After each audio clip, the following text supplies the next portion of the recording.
السلام علیکم۔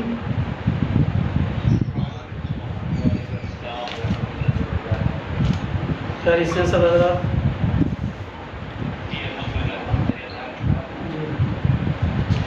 شروع کرتے ہیں انشاءاللہ۔ اعوذ باللہ من الشیطان الرجیم، بسم اللہ الرحمن الرحیم۔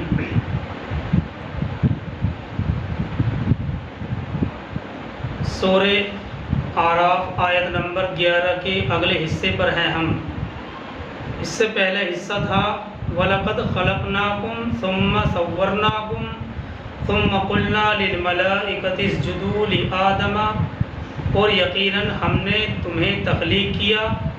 پھر تمہاری تصویر کشی کی، پھر ہم نے کہا فرشتوں سے کہ آدم کو سجدہ کرو۔ اس کا اگلا حصہ ہے فَسَجَدُوا إِلَّا إِبْلِيسَ لَمْ يَكُنْ مِنَ السَّاجِدِينَ۔ یہ سورہ الاعراف آیت 11 کا ہی اگلا حصہ ہے۔ فَسَجَدُوا إِلَّا إِبْلِيسَ لَمْ يَكُنْ مِنَ السَّاجِدِينَ، تو سجدہ کیا سب نے سوائے ابلیس کے، نہ ہوا وہ سجدہ کرنے والوں میں سے۔ لَمْ يَكُنْ مِنَ السَّاجِدِينَ، نہ ہوا وہ سجدہ کرنے والوں میں سے۔ تو سجدہ کیا سب نے سوائے ابلیس کے،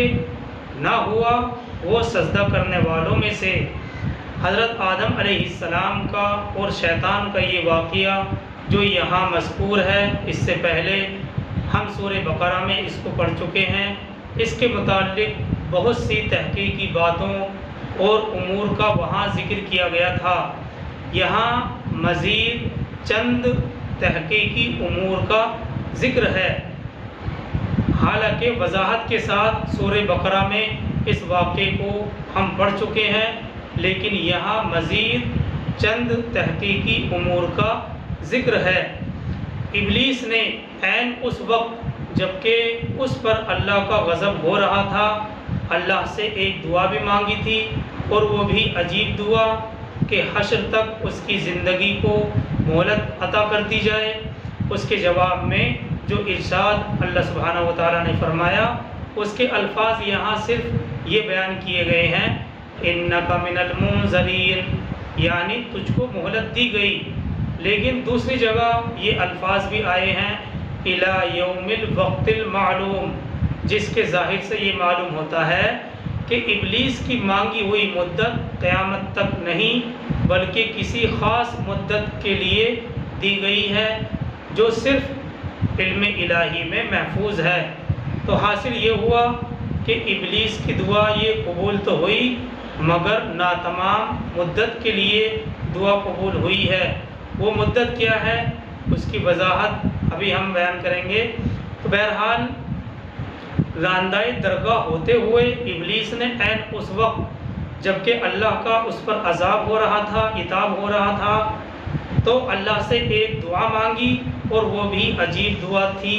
کہ حشر تک کی زندگی کی مہلت اسے دے دی جائے۔ اس کے جواب میں جو یہاں ارشاد بیان کیا گیا ہے وہ یہی ہے اِنَّكَ مِنَ الْمُنظَرِينَ کے الفاظ ہیں، یعنی تجھے مہلت دی گئی، لیکن دوسری جگہ اس کی جگہ یہ الفاظ آئے ہیں إِلَى يَوْمِ الْوَقْتِ الْمَعْلُومِ، جس کے ظاہری الفاظ سے یہ معلوم ہوتا ہے کہ ابلیس کی مانگی ہوئی دعا قیامت تک کے لیے نہیں بلکہ کسی خاص مدت تک کے لیے دی گئی ہے جو صرف علم الہی میں محفوظ ہے۔ تو حاصل یہ ہوا کہ ابلیس کی دعا یہ قبول تو ہوئی مگر ناتمام مدت کے لیے ہوئی ہے۔ معرف القرآن میں ہے کہ ابن جریر کی ایک روایت سے اس مضمون کی تائید بھی ہوتی ہے۔ ابن جریر کے الفاظ یہ ہیں کہ اللہ سبحانہ و تعالیٰ نے ابلیس کو یوم بعث تک مہلت نہیں دی، یوم بعث تک مہلت نہیں دی بلکہ ایک معین مدت کے لیے مہلت دی ہے، اور وہ دن وہ ہے جس دن سور پھونکا جائے گا، جس دن پہلا سور پھونکا جائے گا، جس سے آسمان اور زمین والے سب بے ہوش ہو جائیں گے اور مر جائیں گے۔ اس کا خلاصہ یہ ہوا کہ شیطان نے تو اپنی دعا میں مہلت اس وقت تک مانگی تھی جب تک کہ دوسرا سور پھونکنے تک تمام مردوں کو زندہ کیا جائے، اسی کا نام یوم البعث ہے۔ اصل میں کیا ہے، سور دو بار پھونکا جائے گا، پہلی بار اس پہلے کو نفخہ اولا کہتے ہیں، دوسرے کو نفخہ ثانیہ۔ پہلی بار جب سور پھونکا جائے گا تو تمام انسان، جاندار، چرند پرند بے ہوش ہو جائیں گے۔ جب دوسرا سور پھونکا جائے گا تو تمام مردوں کو زندہ کیا جائے گا، اسی کا نام یوم البعث ہے۔ مفسرین کی اصطلاح میں اسی کا نام یوم البعث ہے۔ اگرچہ یہ دعا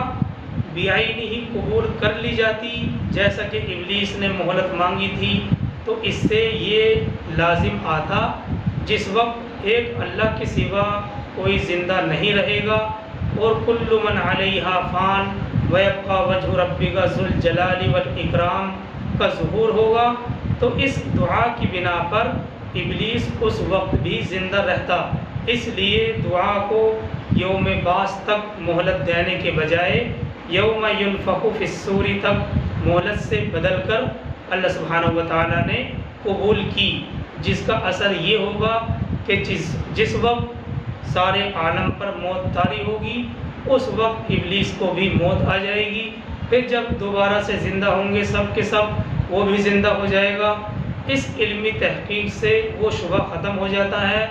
جو آیت کل من علیہا فان سے اس دعا کے متعلق پیدا ہو سکتا تھا۔ بظاہر دونوں میں تعارض تھا، اس لیے اللہ سبحانہ و تعالیٰ نے اس کی دعا کو قبول تو کی ہے لیکن ناتمام مدت تک۔ یوم ینفخ فی الصور تک مہلت سے بدل کر قبول کیا گیا، یوم بعث تک مہلت دینے کے بجائے یوم ینفخ فی الصور تک مہلت دی گئی، جس کا اثر یہ ہوگا کہ جس وقت سارے عالم پر موت طاری ہوگی اس وقت ابلیس پر بھی موت طاری ہوگی، جب دوبارہ زندہ ہوں گے سب، وہ بھی زندہ کیا جائے گا۔ اس علمی تحقیق سے وہ شبہ ختم ہو جاتا ہے جو آیت کل من علیہا فان سے اس دعا کے متعلق پیدا ہو سکتا تھا۔ بظاہر دونوں میں تعارض تھا۔ اب دیکھیے یہاں ایک شبہ اور اس کا جواب بھی ذہن میں رہنا چاہیے کہ کیا کفر کرنے والے کی دعا قبول ہو سکتی ہے؟ یہ سوال اس لیے پیدا ہوتا ہے کیونکہ قرآن میں ہے وما دعاء الکافرین الا فی ضلال، کہ کفر کرنے والے کی دعا قبول نہیں ہوتی، وہ تو صرف گمراہی ہے۔ مگر اس واقعے ابلیس سے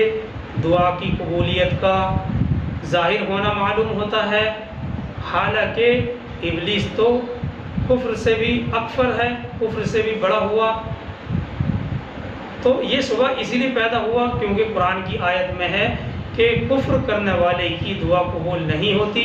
مگر اس واقعہ ابلیس سے دعا کی قبولیت کا ہونا ظاہر ہوتا ہے۔ جواب یہ ہے کہ دنیا میں تو کفر کرنے والے کی دعا قبول ہو سکتی ہے، کیونکہ ابلیس جیسے اکفر کی دعا بھی قبول ہوئی، مگر آخرت میں کفر کرنے والے کی دعا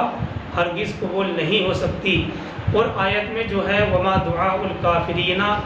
یہ آخرت سے متعلق ہے، دنیا سے اس کا کوئی تعلق نہیں ہے۔ بہرحال مفسرین نے اس آیت کے اندر یہ تدبیر پیدا کی ہے کہ دعا سے مراد آخرت کی دعا مراد ہے، یعنی کفر کرنے والے کی آخرت میں دعا قبول نہیں ہوتی۔ رہا دنیا کا مسئلہ تو دنیا میں قبول ہو سکتی ہے، کیونکہ جب ابلیس جیسے اکفر کی دعا قبول ہو سکتی ہے تو اس کی کیوں نہیں ہو سکتی؟ لیکن آخرت میں کفر کرنے والے کی دعا قبول نہیں ہوگی، اور آیت میں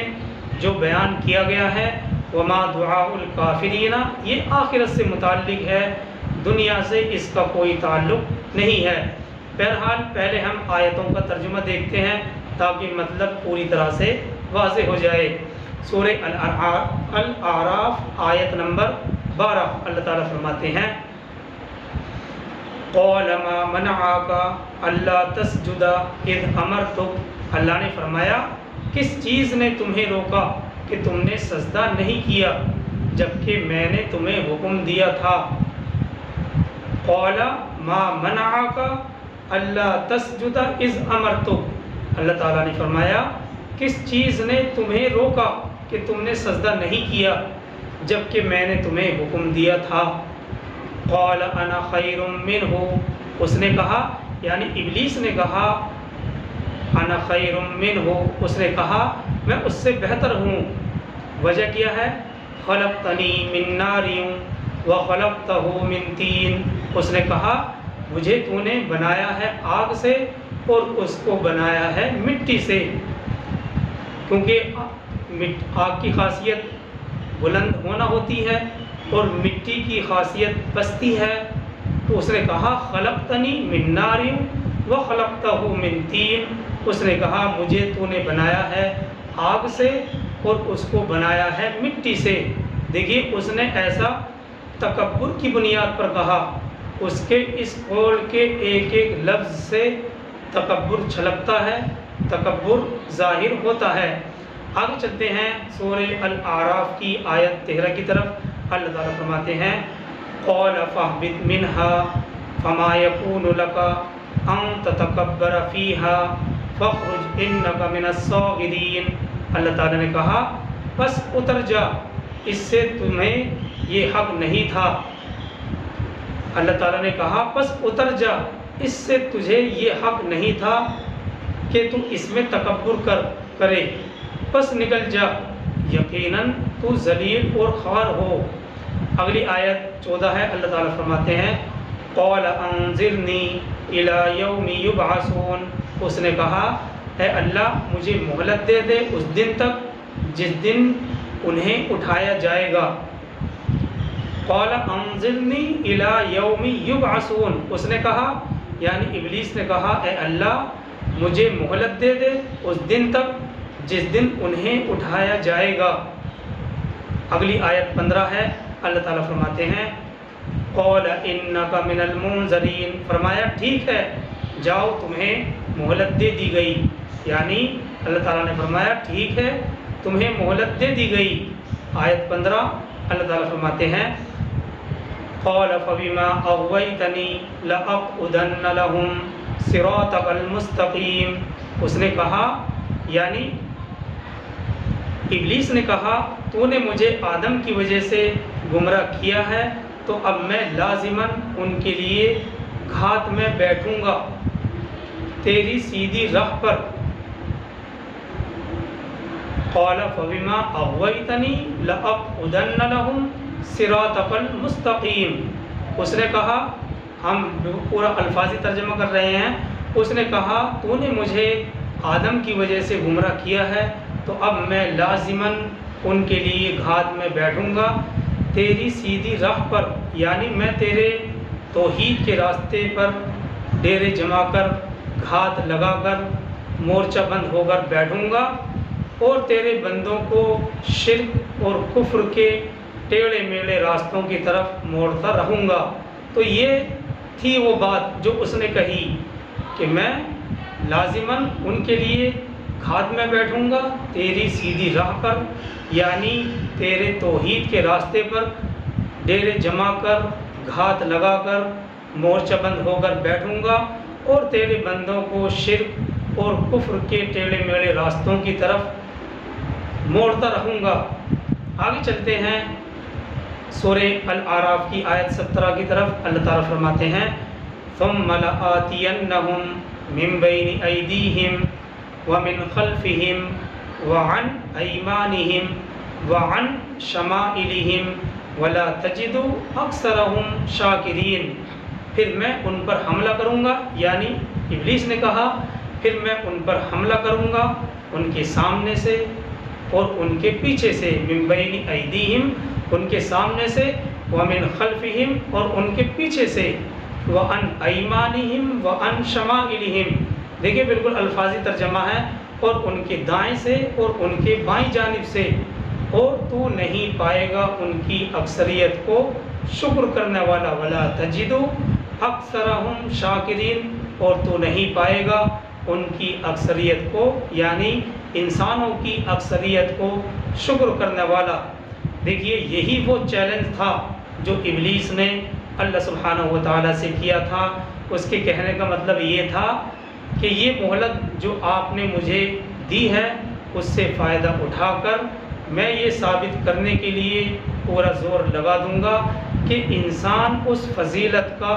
مستحق نہیں ہے جو آپ نے میرے مقابلے میں اسے دی ہے۔ میں آپ کو یہ دکھا کر رہوں گا کہ یہ کیسا ناشکرا اور احسان فراموش ہے۔ تو مفسرین نے اس کی طرف سے یہ بات نقل کی ہے کہ یہی وہ چیلنج تھا جو ابلیس نے اللہ سبحانہ و تعالیٰ سے کیا تھا، اور اس کے کہنے کا مطلب یہ تھا کہ یہ مہلت جو آپ نے مجھے دی ہے میں اس سے فائدہ اٹھا کر یہ ثابت کرنے کے لیے پوری ایڑی چوٹی کا زور لگا دوں گا کہ انسان اس فضیلت کا، انسان اس مرتبے کا مستحق نہیں ہے جو آپ نے میرے مقابلے میں اسے دیا ہے۔ میں آپ کو یہ دکھا کر رہوں گا کہ یہ انسان کیسا ناشکرا اور احسان فراموش ہے۔ یہ مہلت جو شیطان نے مانگی، اللہ سے مانگی اور اللہ نے اسے دے بھی دی، اس سے مراد صرف وقت ہی نہیں ہے بلکہ اس کام کا موقع دینا بھی ہے جو وہ کرنا چاہتا ہے۔ اس سے مراد صرف وقت ہی نہیں ہے کہ بھئی چلو ہم نے وقت تک، ایک متعین مدت تک مہلت دے دی، بلکہ اس کام کا موقع دینا بھی ہے جو وہ کرنا چاہتا ہے۔ یعنی اس کا مطالبہ یہ تھا کہ مجھے انسان کو بہکانے اور اس کی کمزوریوں سے فائدہ اٹھا کر اس کی نااہلی ثابت کرنے کا موقع دیا جائے، اور یہ موقع اللہ سبحانہ و تعالیٰ نے اسے دے بھی دیا۔ چنانچہ سورہ بنی اسرائیل کی آیت 61 سے لے کر 65 تک اس کی وضاحت خود قرآن مجید کے اندر موجود ہے۔ اللہ سبحانہ و تعالیٰ نے اسے اختیار دے دیا کہ آدم اور اس کی اولاد کو راہ راست سے، یعنی سیدھے سچائی والے راستے سے ہٹانے کے لیے وہ جو چاہے چالیں چلے، ان چال بازیوں سے اسے نہیں روکا جائے گا، بلکہ وہ سب راہیں اس کے لیے کھلی رہیں گی جس سے وہ انسان کو فتنے میں ڈالنا چاہتا ہے۔ لیکن اللہ سبحانہ و تعالیٰ نے اس کے ساتھ ایک شرط بھی لگا دی۔ سورہ بنی اسرائیل کی آیت 65 کے اندر اس شرط کا ذکر کیا گیا ہے۔ اللہ تعالیٰ نے فرمایا وہ شرط لگاتے ہوئے، ان عبادی لیس لک علیہم سلطان، ان عبادی لیس لک علیہم سلطان، کہ اللہ سبحانہ و تعالیٰ نے اختیار تو دے دیا کہ آدم کی اولاد کو راہ راست سے ہٹانے کے لیے جو وہ چاہے چلنا چاہے، جو وہ چالیں چلنا چاہے چلے، ان چال بازیوں سے اس کو روکا نہیں جائے گا، بلکہ اس کے لیے وہ تمام راستے کھلے رہیں گے جس سے وہ انسان کو فتنے میں ڈالنا چاہے۔ لیکن اللہ سبحانہ و تعالیٰ نے ساتھ ہی ساتھ یہ شرط بھی لگا دی ہے، ان عبادی لیس لک علیہم سلطان۔ سورہ بنی اسرائیل آیت 65 کے اندر اس کا پورا نقشہ کھینچا گیا ہے، یعنی میرے بندوں پر تجھے کوئی اقتدار نہیں ہوگا۔ یہاں نیک بندوں کی قید نہیں ہے بلکہ عام بندے مراد لیے ہیں، عام انسان، یعنی تیرے بندوں پر، میرے بندوں پر تجھے کوئی اقتدار نہیں ہوگا، یعنی تو صرف اس بات کا اہل ہوگا، اس بات کا مجاز ہوگا کہ ان کو غلط فہمیوں میں ڈالے، جھوٹی جھوٹی امیدیں دلائے، بدی برائی اور گمراہی کو ان کے سامنے خوشنما کر کے پیش کرے، لذتوں اور فائدوں کے ان کو سرسبز باغ دکھائے، ان کو غلط راستوں کی طرف دعوت دے، مگر تجھے یہ طاقت ہرگز نہیں دی جائے گی کہ انہیں ہاتھ پکڑ کر زبردستی اپنے راستے کی طرف کھینچے، اور اگر وہ خود سیدھے راستے پر چلنا چاہیں، سیدھے راستے کو اختیار کرنا چاہیں تو تو انہیں نہ چلنے دے، یعنی تجھے اس بات کی طاقت نہیں ہے، تجھے تو صرف اس بات کا مجاز ہوگا کہ ان کو غلط فہمیوں میں ڈالے، جھوٹی جھوٹی امید دلائے، بدی برائی اور گمراہی کے راستوں کو انسانوں کے سامنے خوشنما بنا کر پیش کرے، لذتوں اور فائدوں کے سبز باغ دکھا کر ان کو غلط راستے کی طرف دعوت دے، مگر تجھے یہ اختیار نہیں ہے، مگر تجھے یہ طاقت ہرگز نہیں ہے کہ انہیں ہاتھ پکڑ کر زبردستی اپنے راستے کی طرف کھینچے، اور اگر وہ خود سیدھے راستے کی طرف چلنا چاہیں تو انہیں نہ چلنے دے، تجھے اس بات کی ہرگز طاقت نہیں ہے۔ اور یہی بات سورہ ابراہیم کی آیت نمبر 22 میں بھی ہم پڑھیں گے۔ اللہ تعالیٰ فرماتے ہیں وَمَا كَانَ لِيَ عَلَيْكُمْ مِنْ سُلْطَانٍ إِلَّا أَنْ دَعَوْتُكُمْ فَاسْتَجَبْتُمْ لِي فَلَا تَلُومُونِي وَلُومُوا أَنفُسَكُمْ۔ یہ سورہ ابراہیم کی آیت 22 ہے، یعنی جب قیامت کے دن عدالت الہیہ سے اللہ سبحانہ و تعالیٰ کی عدالت سے فیصلہ ہو جائے گا تو کچھ لوگ شیطان کو لعنت اور ملامت کریں گے، تو یہ فیصلہ ہو جانے کے بعد شیطان اپنی پیروی کرنے والے انسانوں سے کہے گا وَمَا كَانَ لِيَ عَلَيْكُمْ مِنْ سُلْطَانٍ إِلَّا أَنْ دَعَوْتُكُمْ فَاسْتَجَبْتُمْ لِي فَلَا تَلُومُونِي وَلُومُوا أَنفُسَكُمْ، یعنی میرا تم پر کوئی زور تو تھا نہیں، وَمَا كَانَ لِيَ عَلَيْكُمْ مِنْ سُلْطَانٍ، میرا تم پر کوئی زور تو تھا نہیں کہ میں اپنی اطاعت پر تمہیں مجبور کرتا، کہ میں نے اپنی اطاعت پر تمہیں مجبور کیا ہو، میں نے تو اس کے سوا کچھ نہیں کیا کہ تمہیں اپنی راہ پر بلایا اور تم نے میری دعوت کو قبول کر لی، لہٰذا اب مجھے ملامت نہ کرو بلکہ خود اپنے آپ کو ہی ملامت کرو، فلا تلومونی، مجھے ملامت نہ کرو، ولوموا انفسکم، اپنے آپ کو ہی ملامت کرو۔ اور دیکھیے یہ جو شیطان نے اللہ سبحانہ و تعالیٰ پر الزام عائد کیا ہے کہ تو نے مجھے گمراہی میں مبتلا کیا، تو اس کا مطلب مفسرین نے یہ بیان کیا ہے کہ شیطان اپنی معصیت کی ذمہ داری، اپنی نافرمانی کی ذمہ داری بھی خود اللہ پر ڈالتا ہے، گویا کہ اس احمق کی یہ خواہش تھی کہ اس کے نفس کی چوری جو اس نے اپنے نفس کے اندر چھپا رکھی تھی وہ پکڑی نہ جائے، اس کے نفس کی چوری پکڑی نہ جائے، بلکہ جس سرکشی اور نافرمانی کو اس نے اپنے دل کے اندر چھپا رکھا تھا اس پر پردہ ہی پڑے رہنے دیا جائے، اس پر پردہ ہی پڑے رہنے دیا جائے۔ یہ ایک احمقانہ بات تھی اس کی طرف سے، جس کا جواب دینے کی بھی اللہ سبحانہ و تعالیٰ نے ضرورت نہیں سمجھی، اس لیے قرآن میں اس کا کوئی ذکر نہیں کیا گیا، اللہ سبحانہ و تعالیٰ نے اس کا کوئی نوٹس ہی نہیں لیا۔ اور آخر میں یہ بات بھی ذہن میں رہنی چاہیے کہ معرف القرآن میں ہے کہ ابلیس نے اولاد آدم کو گمراہ کرنے کے لیے 4 جانب کو بیان کیا ہے، آگے پیچھے دائیں بائیں، لیکن در حقیقت اس میں کسی خاص سمت کو متعین کرنا مقصد نہیں ہے، بلکہ مراد اس سے یہ ہے کہ شیطان ہر سمت اور ہر طرف سے، ہر پہلو سے بہکانے کی کوشش کرے گا۔ اسی طرح سے حدیث میں بھی یہ مذکور ہے کہ شیطان انسان کے بدن میں داخل ہو کر خون کی رگوں کے ذریعے پورے انسان کے بدن پر تصرف کرتا ہے۔ یہ بات بھی حدیث کی اس کے خلاف اور منافی نہیں ہے کہ ابلیس نے اولاد آدم کو گمراہ کرنے کے لیے 4 جانب کا ذکر کیا،